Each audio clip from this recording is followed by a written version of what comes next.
આ વાર્તા છે લાલ કિલ્લાની, જે ખાલી પથ્થરથી નહીં પણ મહત્વાકાંક્ષા અને ઇતિહાસથી બનેલો છે. આ કિલ્લાનો પાયો હજારો મજૂરોના પરસેવાથી નંખાયો. એમના નામ ભલે ભૂલાઈ ગયા, પણ એમની મહેનત અમર છે. તો વાત છે 17મી સદીની. મુઘલ સામ્રાજ્ય એના સુવર્ણકાળમાં હતું અને આગ્રાથી રાજ કરતા હતા સમ્રાટ શાહજહાં. પ્રેમની નિશાની તો બનાવી લીધી. હવે શાહજહાંને પોતાની તાકાત બતાવવા માટે શક્તિનું એક પ્રતીક જોઈતું હતું.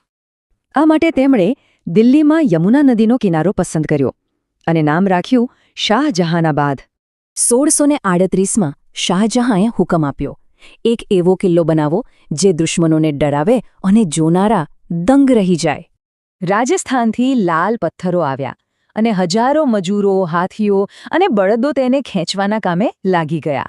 દિવસ રાત હથોડા અને ધૂળની વચ્ચે આ ભવ્ય કામ પૂરા 10 વર્ષ સુધી ચાલતું રહ્યું. અને 10 વર્ષની મહેનત પછી 1648માં આખરે લાલ પથ્થરનો લાલ કિલ્લો બનીને તૈયાર થયો. આ કિલ્લાની ડિઝાઇન જ ગજબ હતી. બહારથી એકદમ મજબૂત અને ડરાવણો, પણ અંદર જાણે એક અલગ જ દુનિયા. સૌથી પહેલા દીવાને આમ, જ્યાં બાદશાહ સામાન્ય લોકોની ફરિયાદો સાંભળીને ન્યાય કરતા હતા. પછી આવતો દીવાને ખાસ. અહીં મોટા નિર્ણયો લેવાતા, ગુપ્ત ષડયંત્રો રચાતા અને મૌનનો અર્થ મોત પણ થતો. અને એની દિવાલો પર લખેલું હતું પૃથ્વી પરનું સ્વર્ગ. પણ આ સ્વર્ગ ફક્ત તાકાતવર લોકો માટે જ હતું. આ સુંદરતા પણ એક ચાલ હતી. લાલ પથ્થરની મજબૂતી પાછળ છુપાયેલી મુઘલ સત્તાની તાકાતનું પ્રદર્શન. આ કિલ્લાએ સત્તાની ચરમસીમા જોઈ, પણ સમય ક્યાં કોઈનો થયો છે? ખુદ બાદશાહ જ સત્તાનો શિકાર બન્યા. જેણે કિલ્લો બનાવ્યો એ શાહજહાંને એના જ દીકરા ઔરંગઝેબે આગ્રામાં કેદ કરી લીધા. પછી એ ક્યારે પાછા ન ફર્યા. સદીઓ વીતતી ગઈ.